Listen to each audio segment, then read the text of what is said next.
Hello, my name is Peter Butterworth, just like the syrup, Mrs. Butterworth syrup, and I'm a writer, and obviously I'm incognito. You might wonder why a writer would be incognito. No one recognizes writers. If Stephen King sat down next to you, you wouldn't notice him. If you stood in line next to J.K. Rowling, you wouldn't recognize her. So why am I incognito?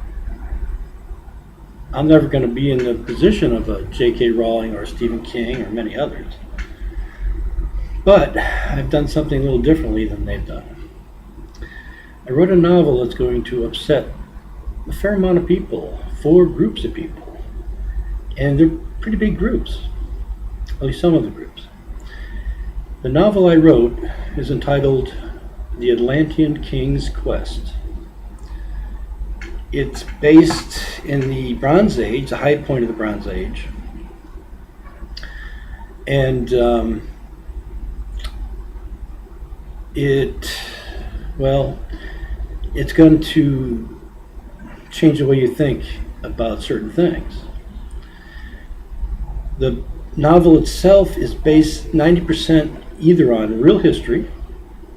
The Assyrians certainly did have the composite bow and the war chariot, or ancient legends, primarily ancient Greek legends. Hercules in the ancient Greek legends is learning to be a musician and the Eleusinian mysteries, or what the ancient Greeks called the Atlantean mysteries, from this Atlantean king. And the quest of this king had to happen after the quest of Jason, because the Atlantean king wins the musical contest at the funeral games of Peleus, who was the king that sent Jason on his way. So you could find as an ebook this book, The Atlantean King's Quest by Peter Butterworth. And you can find it on Kindle, that's Amazon, Smashwords.com, Nook, which is Barnes & Noble, Pothy.com, and BZBooks.com. I realized after I wrote the novel and little tidbits of information I call Notes to the Readers 2, that I really needed to explain aspects of why I disagree with these 4 main groups. So I wrote 4 essays called Afterword Essays. They're about 2 or 3 pages, manuscript pages. So, typical length, not too long. And what I do is I show where I disagree and why I disagree with these 4 main groups. Now, the first group is what I call Atlantean fundamentalists. I disagree with their dating, and of course I place Atlantis in the middle of the Atlantic Ocean. The Atlantic Ocean is called that for a reason. And there is forensic science to support the aspect of Atlantis being what is now known as the Azores microplate. Excuse me. The Azores microplate is about the size of Ireland and had been attached to the continent of Africa, probably northwest Africa, around Gibraltar. And the tectonic movements that Gibraltar underwent possibly, although I don't see how it can be truly known, but possibly created the situation where it broke off from the African continent. So this piece of continental material went out into the Atlantic Ocean. Now it's on the bottom of the Atlantic Ocean, but probably was not at the bottom of the Atlantic Ocean in times past. So one of my essays talks about that. Another group that's going to be upset are what I call ideologues for gradualism. Excuse me. These are people with degrees in the natural sciences, primarily geology. And I show in the first essay why gradualism is not only incorrect, but it's an ideology, no different than creationism. Both are based on a belief system. Both are based on a guy's opinion, basically. Gradualism is based on Charles Lyell's opinion. He wrote a book, a work called Principles of Geology in the early 1830s. Now, he was not a scientist, he was a lawyer. And he argued his case as he would a law brief. It wasn't bad, as far as lawyerly discussions and arguments go, but it's not science. And he was an ideologue, and gradualism is ideology. So what I do is that I use, of all the many different points I could bring up about the problems that gradualism has in explaining reality, the lack of gradualism explaining reality, I use the frozen mammoths of Siberia. There are a couple of reasons I do that. One, it's been around a long time as a problem for gradualism. Darwin was asked about it in the late 1870s, and it was not a new problem then. I'll talk a little bit more about that. The third group that's going to be upset are the people with degrees in archaeology. I call them long chronologists. Long chronology is ideology, and ironically, it's religious ideology.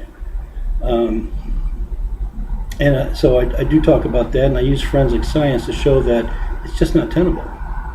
That leaves the middle chronology or the short chronology.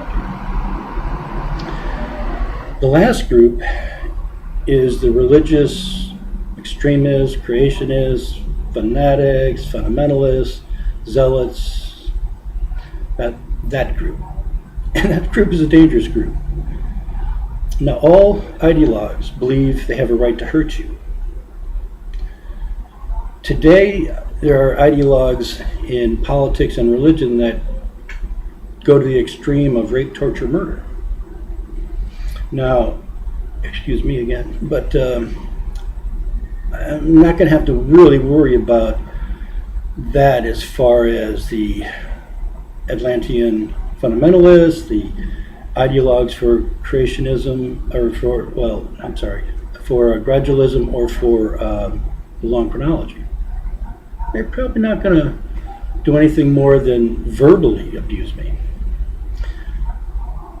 But the religious ones, you don't have to worry about. Now, there are, in America, the Tea Party hasn't gone as far as the KKK used to go. And the Tea Party are neo-KKK types, but they haven't gotten to the point where they're going to just start killing people or whatnot. The corporatists, guys like Koch brothers, they're not probably going to be murdered or anything like that. But there are ideologues within the country, and certainly outside the country, that do believe in eliminating threats to their ideology. And anything that doesn't agree with their ideology is a threat. And since I flat out say that all religions are based on a lie, and I show it in my second essay, why that I came to that conclusion. These people are going to see that as a threat. So that's not a good thing, at least for me. And hopefully I won't have to worry about it, but who knows? I'd rather err on the side of caution. Excuse me. So the first essay talks about the 4 problems associated with the frozen mammoths of Siberia. Now, in the late 1870s, there were new thinkers coming around trying to explain some of the problems that gradualism could not explain, frozen mammoths being one of them. Darwin's cousin was helping Evans, one of the new thinkers, Clay, Klee, was another of the prominent new thinkers. And Darwin's cousin was helping Evans prepare his lecture at the Royal Academy of Sciences. This was big news to the English public. They knew about the frozen mammoths of Siberia. It was, as I said, it was not a new phenomenon. It'd been around about 2 generations. But gradualism, of course, then as now, could not explain the frozen mammoths of Siberia. So they asked Charles Darwin. Perfect guy to ask. Now, unlike today, Charles Darwin had integrity. And you're just not going to find that today. Now, I'll give us some examples of that. But Darwin didn't come up with any limboisms such as a mammoth step theory. He didn't try to shy away from the problem, didn't try to minimize the problem. He, his contemporaries, the English public all knew about the 4 problems associated with the frozen mammoths of Siberia. So he said, and this is a paraphrase, that if gradualism cannot explain the frozen mammoths of Siberia, his theory and gradualism would just be minor theories. I'm not really certain how it impacts his theory, although he was a huge supporter of Charles Lyell. But it certainly impacts gradualism. At that time, maybe scientific ethics hadn't developed, but integrity was important. And Darwin had integrity. Scientific ethics today states simply that if a theory does not explain reality, it cannot be correct. And gradualism does not explain reality. In this case, it's the frozen mammoths of Siberia. Now, there were a lot of problems with gradualism trying to explain the frozen mammoths through the rest of the 20th century until now. Most of the attempts were truly retarded. But, ideologues didn't really care about being retarded. They just hate reality if it interferes or nullifies their ideology. So they don't care about integrity. They don't care about science. They don't care about scientific ethics. The last attempt for science to try to explain the frozen mammoths was the mammoth step theory. Now that is limboism. Let me illustrate what I mean by limboism. Rush Limbaugh was upset at people wanting to save the forests. And he goes on his radio program and states, there are more trees today than 300 years ago. Well, I know a lot of you people realize that's a lie.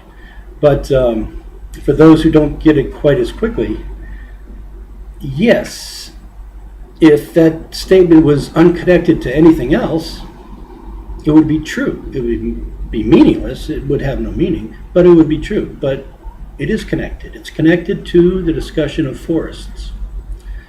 And so, yes, there are a lot more orchards today than ever before, but they're not forests. There are more landscaping trees. There are more palm trees in Florida, Hawaii, etc. There are more trees lining boulevards of many, many towns and cities of the country. They're not forests. So maybe, yeah, there are more trees, but they're not forest trees. His statement is an attempt to deceive. Excuse me.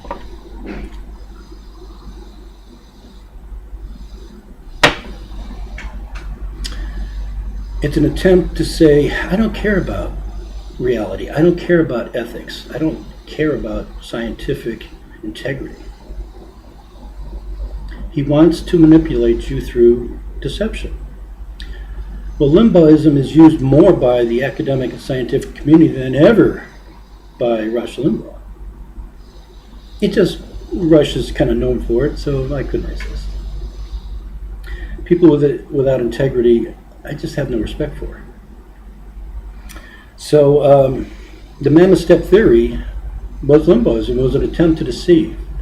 It did address the first of the 4 problems, and that is the animals at the time of their death were eating temperate zone plants. But since it's ideology, it doesn't really do a good job at that. So I clean that first problem up. But I also talk about the second, third, and fourth problems. And the fourth problem is really the most important. And all four problems were known to Darwin in the late 1870s and his contemporaries in the English public. Now, ideologues believe in censorship. It doesn't matter what the ideology is. There are similarities of all ideologues. One is they believe in censorship. The other is they believe they have a right to hurt you. The main differences with ideology is that one ideology is different. You know, the KKK is different than the Nazis, different than ISIS, different than the communists, etc. The Tea Party or whatever. The other difference is a difference in degree rather than a difference in uniqueness. And the degree is how much an ideologue is willing to do evil to their fellow man. All ideologues believe they have a right to hurt you. If you do not agree, if you question, or do not conform. And that's why you've never heard of, say, Doctors Ann Roosevelt, John Dayton, and many hundreds of others who, after getting their degree, acted like scientists. They tested. Ideologues don't believe in testing. They know the truth. Why should they test? Why should they discuss? Why should they debate? They know the truth. The academic and scientific community is full of ideologues. And when somebody comes along, say like Dr. Balabanova, who I have a little article in the notes to the reader too. Now those little tidbits hardly are more than a few sentences generally. So I mentioned her and her work in heading a German lab. And she found that tobacco and cocaine were used in the mummification process in the Egyptian New Kingdom. Now, it is unknown if tobacco and cocaine were used in earlier eras. And the reason is because no one tested. Ideologues don't test. Why should they? They know the truth. Only scientists test. And it gives you an understanding there just aren't that many scientists out there. A scientist has to believe, has to accept scientific ethics. Excuse me. And they just don't. No ideologue does. So, at least in the New Kingdom, we know for a fact that people of the Mediterranean had gone to the New World to trade. Well, it turns out they did more than just trade. Dr. Brown, a few years later, with an international team of geneticists, were interested in trying to pin down what area of Asia the Native Americans may have originated from. And one of the things they found, and they weren't looking for this particular conclusion, but they found that Native Americans had Southwestern European DNA, introduced, drumroll, 3,000 years ago. People of the Middle East, the Mediterranean, Europe, and Northwest Africa certainly were the Berbers, who were probably ones that interacted the most with Native Americans. Did so not just with trade, but with intermarriage. That is incontrovertible. It is using history as well as forensic science. I bet a lot of people, 99.9% of you listening to this, do not know that. That's because ideologues believe in censorship. And it doesn't matter what kind of ideologue or what stripe of ideology. They all believe in censorship. So The first essay shows that scientific ethics cannot be ignored. And that is, a theory which does not explain reality is not correct. Gradualism does not explain reality. It is nothing more than a minor theory, as Darwin himself suggested. However, I go far enough to find an explanation for these four problems associated with the frozen mammoths of Siberia. And that is very interesting because it leads into the second essay about all religions are based on a lie, the same lie. And it's kind of interesting, maybe even ironic, that the explanation that shows that gradualism is not only not a major theory, but is really ideology, is connected with the ideology of religion.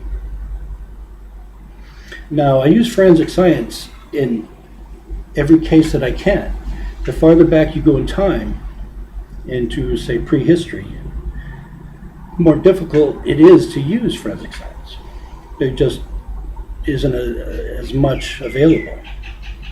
However, if you have an open mind, and I doubt, truthfully, many people do, because we're all associated or acclimated into different types of ideology. In school, you're taught certain things, and most people that get degrees tend to not question the degrees because they're trying to pass the test, they're trying to get their degree.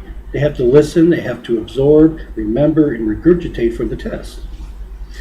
And since most of those people are ones that are in positions of authority throughout the country, we tend to just accept the fact that gradualism or the long chronology in these two cases is correct. They are not. Excuse me. I show they're nothing more than ideology. And it's the same with creationism. It's ideology. There are people with degrees in science who are creationists. But you can't be both. You can't be a scientist and an ideologue. And that's true in politics. You can't be a politician and an ideologue. You're either one or the other, which is a problem we have in America, and I'm going to explain that in a second. The aspect that all religions are based on a lie is a conclusion based on the forensic science and the explanation that shows that the mammoths frozen in Siberia is understood. And so I take that, and with logic and as much science as I can bring to bear, I show that all religions are based on a lie. However, I go a little farther than that. And to this point, now anything after they're based on a lie is my opinion. I cannot use forensic science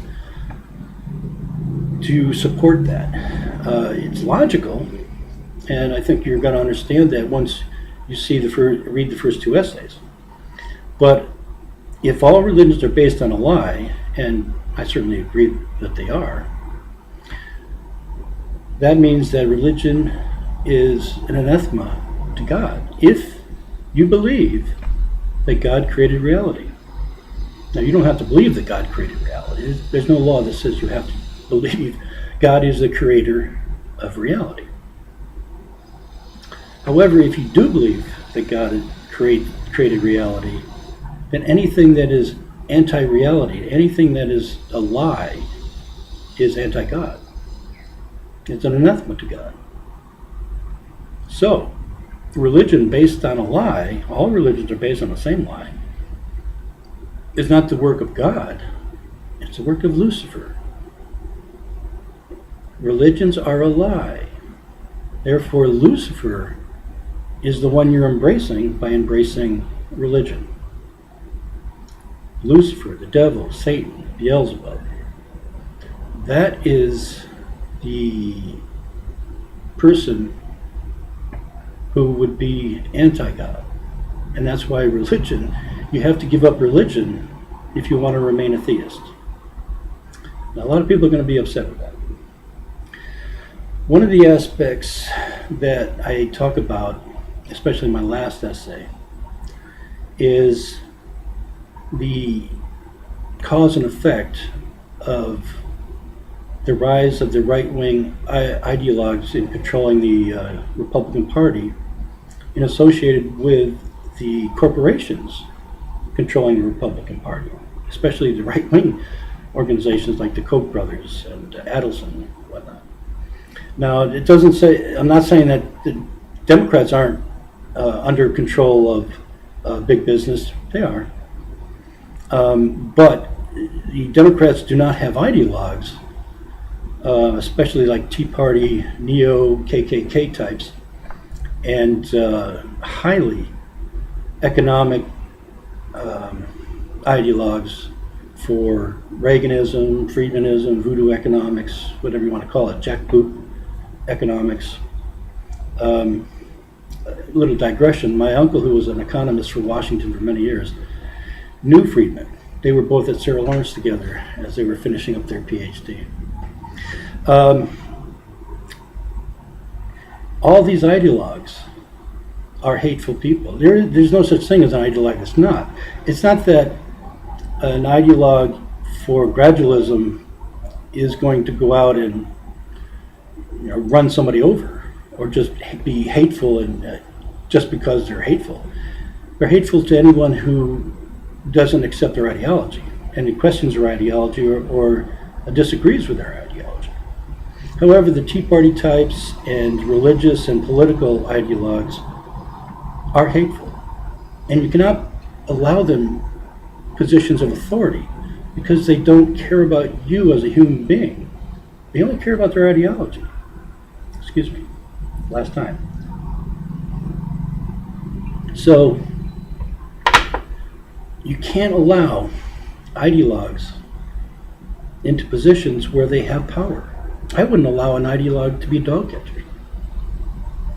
Now, I believe there's a cause and effect why we have the rise of the political religious ideologues, especially in concert with the corporatists controlling the Republican Party.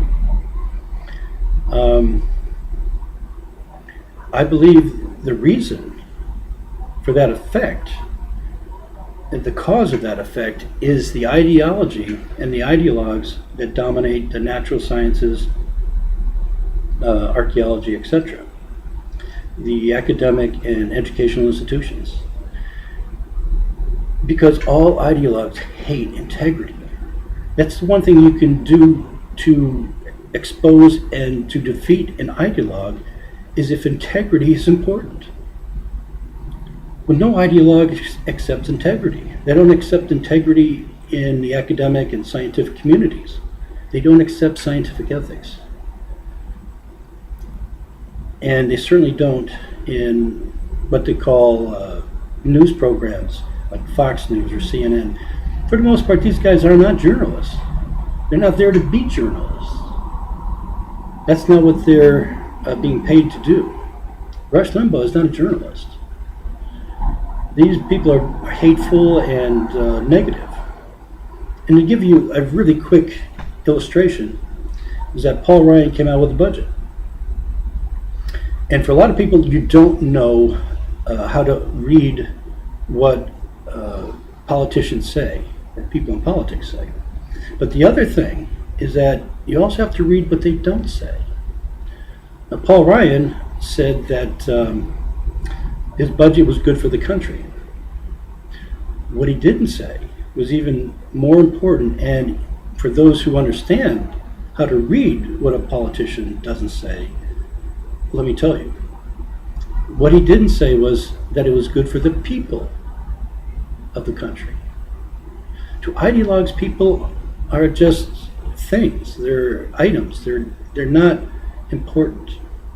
So they're never important in any decisions they ever make. people just don't exist for them as human beings. That's true with any ideologue. Now, as I said, the farther you get to the extreme, the more vicious they become. And though the Tea Party types are not killing people today, 20 years, 30 years, they're the same people as ISIS, as Taliban, as the Nazis, as the communists, as KKK. They have the same attitudes. That they're not killing people today was good for us. But who knows in the future? So my feeling is you have to get rid of the ideologues in our academic, scientific communities and our educational institutions if we want to return to a democracy under our democratic republic and return to have a middle class and working class that actually has buying power, that actually can sustain itself. Maybe we'll never get back to the standard of living we had in the 60s and 70s. But there's a reason we don't have it today. And it started with Reagan and his Friedmanism. An economic theory based on big business and not on small business and people. So, again, let me finish and say that my name is Peter Butterworth, and I've written a book, the ATLANTEAN KIng'S QUEST, and it can be found as an ebook at $3.99 at the Kindle store on Amazon, Smashwords.com, Nook of Barnes & Noble, Pothy.com, and BZBooks.com.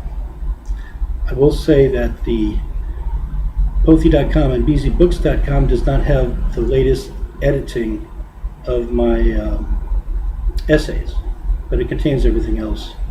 So I want to thank you. So mahalo bra, and take care and vote. Don't forget to vote.